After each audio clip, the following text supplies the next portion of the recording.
اهلا بيكم يا حلوين، ازيكم عاملين ايه؟ يا رب تكونوا بخير.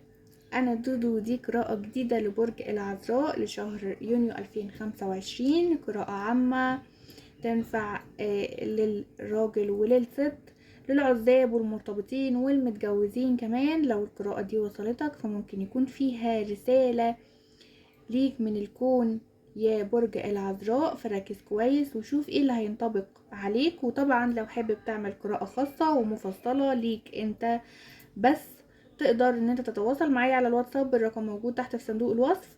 ما تنسوش اللايك والشير والاشتراك في القناة علشان يوصلكم كل جديد. ويلا بينا نبدأ نشوف طاقة برج العذراء في شهر 6 فيها ايه.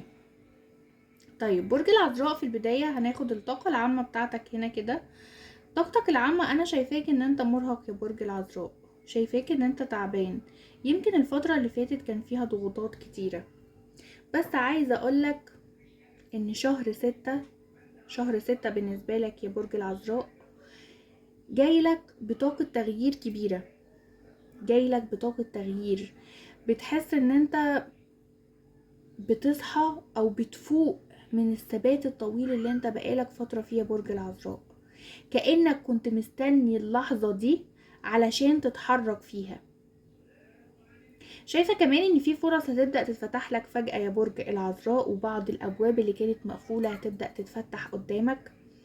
عايزة اقولك كمان يا برج العذراء ان في شخص او موقف هيرجع يظهر تاني في حياتك، وهيكون ليه تأثير كبير على قرار مهم هتاخده الفترة الجاية يا برج العذراء. عندك احساس بالتحرر، عندك احساس انت هتتخلص من قيود كنت فيها او علاقة كانت بتحبطك يا برج العذراء.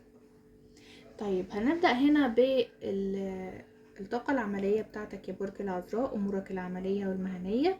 انا شايفة ان الشهر ده فيه فرص حلوة جدا، فيه فرص شغل جديدة، في فرص عندك شغل جديدة هنا يا برج العذراء، سواء بقى ترقية او عرض من جهة مختلفة. في ناس كمان هنا يا برج العذراء هتعرض عليك شراكة،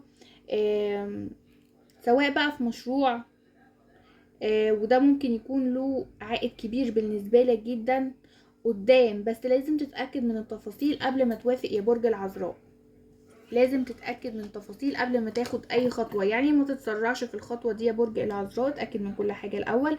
لو انت بتدور كمان على شغل يا برج العذراء، فالنص التاني من الشهر، النص التاني من الشهر هيكون مليان مقابلات وفرص حلوة جدا ليك يا برج العذراء. شايفة كمان هنا ان بعض مواليد برج العذراء هيتجهوا لتغيير كامل في مجال شغلهم، او حتى ان انت تبدأ مشروع خاص بيك انت لوحدك يا برج العذراء. نصيحة ليك يا برج العذراء، سيبك من المثالية الزيادة، مش لازم كل حاجة تكون 100% وصح عشان تبدأ. خليك مرن شوية يا برج العذراء. طيب بالنسبة للوضع المالي هنا، شايفة ان انت في عندك انفراجة حلوة يا برج العذراء، في عندك انفراجة حلوة، بس بعد تعب ومجهود كبير.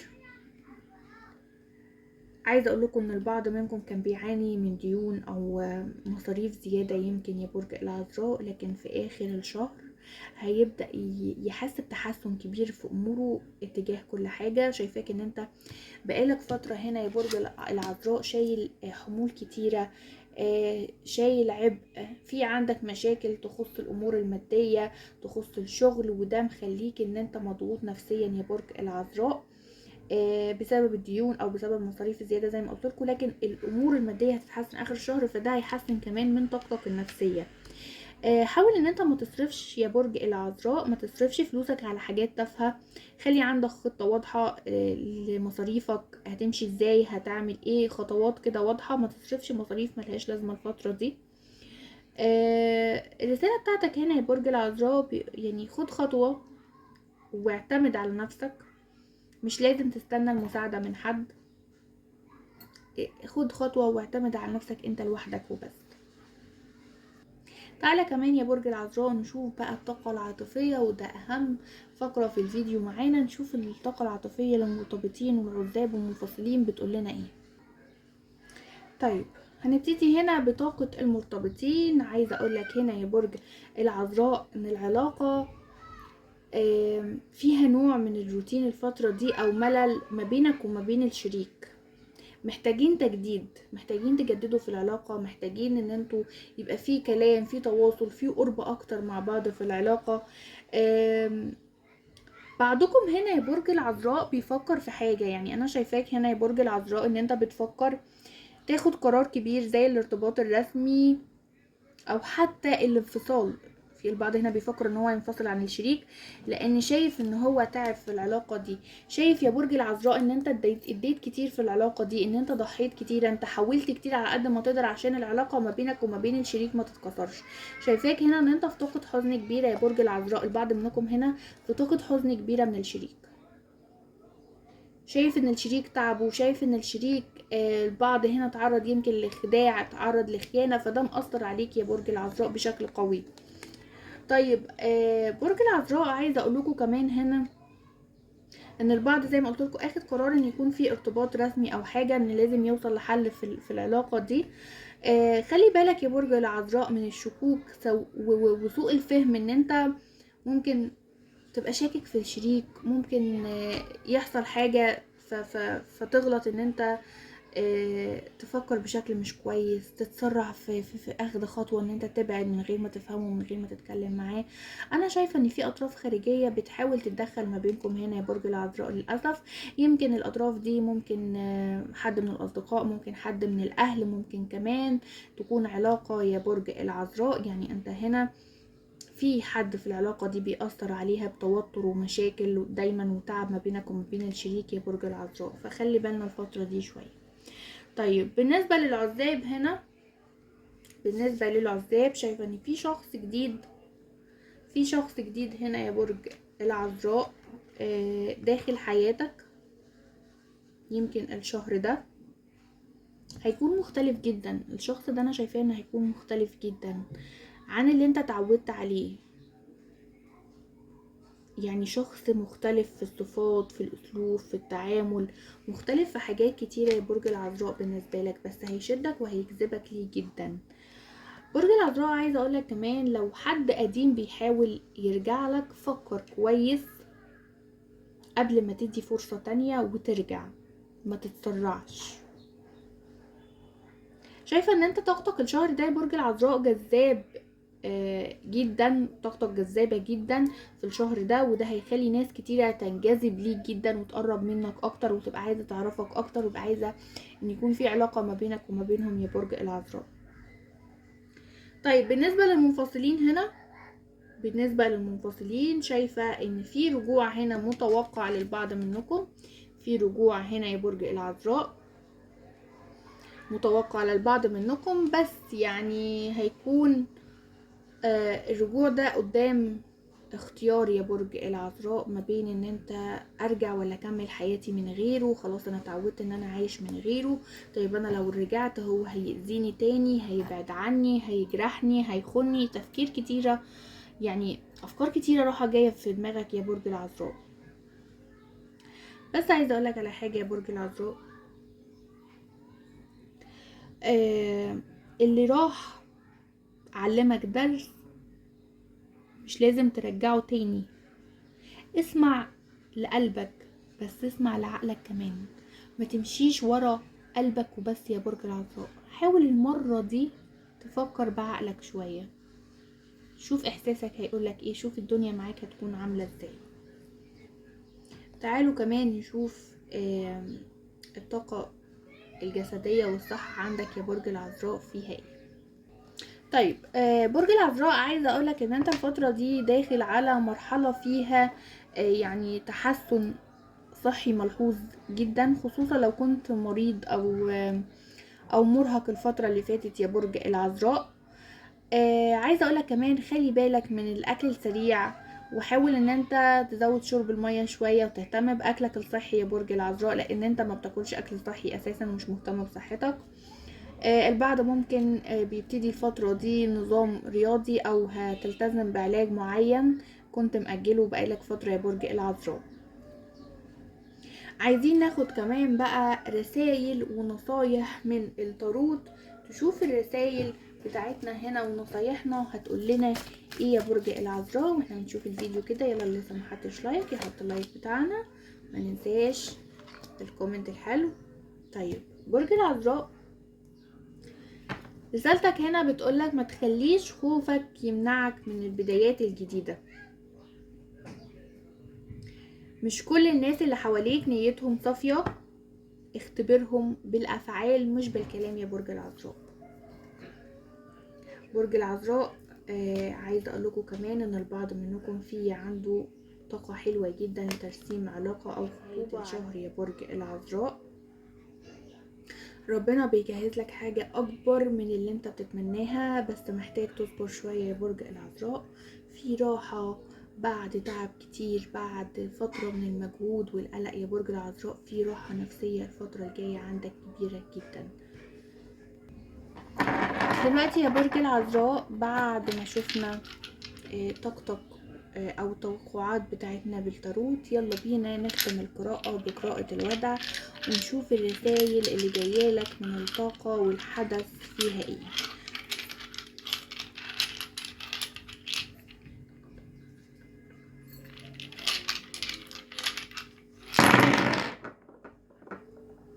طيب برج العذراء، اول ما فتحت الودع كده عايزه اقولك ان اول حاجه لفتت نظري ان في ودعه وقعت هنا مقلوبه كده على جنب لوحدها. الودعه دي مفتوحه من هنا، الجنب ده فيه فتحه كده، وده معناها ان في سر كان متخبي عنك يا برج العذراء وهتنكشف السر ده.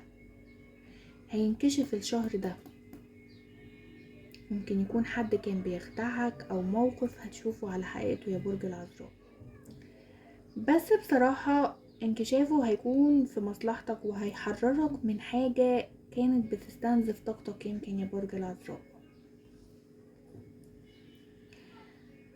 شايفة كمان هنا يا برج العذراء ان في عند البعض منكم سفر، في عند البعض منكم انتقال، ممكن يكون سفر حقيقي او انتقال من مرحلة لمرحلة، زي انك تسيب شغل او علاقة او حتى تفكيرك يتغير يا برج العذراء. طيب برج العذراء، في كمان ودعتين هنا مقلوبين كده على ظهرهم،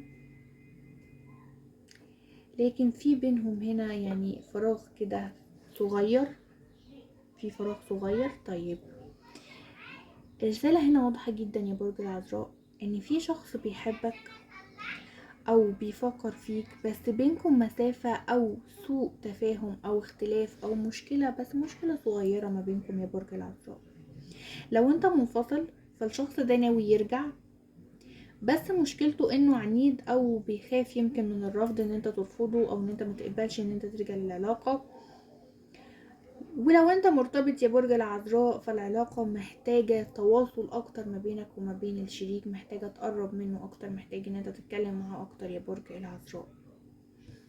طيب برج العذراء، شايفة كمان هنا ان البعض منكم في عنده مشكلة مادية كانت بتتعبك، هتبدأ تتحل في النص التاني من الشهر يا برج العذراء، بس لازم تكون حريص وما تصرفش على ناس مش يستاهلوا ده. واظن انت في التارو طلع لك نفس الطاقة دي يا برج العذراء. الوضع بيقول لك كمان يا برج العذراء خد بالك من طاقتك، لان في ناس عينها عليك، في ناس عينها عليك وبتراقبك من بعيد، سواء في شغلك او حتى في حياتك الشخصية يا برج العذراء. في عندك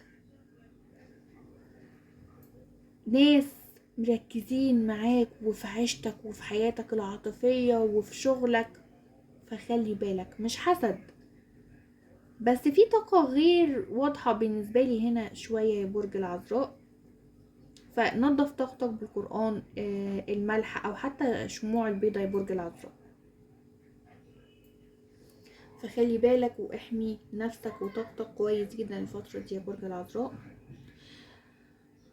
عايزة اقول لكم في نهاية القراءة بتاعتنا، اللي اتكسر هيتصلح واللي اتأخر جاي، بس اهم حاجة تفضل واثق في نفسك وتسمع لقلبك مش لخوفك. خليك جريء يا برج العذراء، الشهر ده بالذات انت محتاج تكون جريء فيه، في خطواتك، في تفكيرك، في حياتك، في كل حاجة الفترة دي. وبكده نكون وصلنا لنهاية قراءتنا لبرج العذراء لشهر يونيو 2025. يا رب تكون الرسائل دي وصلت لقلبك ووضحت لك أمور كتيرة كنت محتاج تفهمها يا برج العذراء. خليك فاكر دايما ان القراءة دي عامة، مش شرط تنطبق على يعني على الكل. فخد منها اللي حسيته ليك وسيب الباقي يا برج العذراء. ولو حسيت انك محتاج تقرأ طاقتك انت بشكل خاص ومفصل اكتر، تقدر تتواصل معايا على الواتساب، هتلاقوا الرقم تحت موجود في صندوق الوصف. ما تنسوش تعملوا لايك للفيديو وتشتركوا في القناة وتفعلوا الجرس عشان توصل لكم كل القراءات الجديدة اول باول. سيبوا لي رأيكم في الكومنتات، بحب اسمع منكم دايما كل حاجة حسيتوا بيها. اشوفكم على خير في قراءة جديدة، وخلي طاقتك دايما عالية. بحبكم، سلام مؤقت مش وداع. سلام يا حلوين.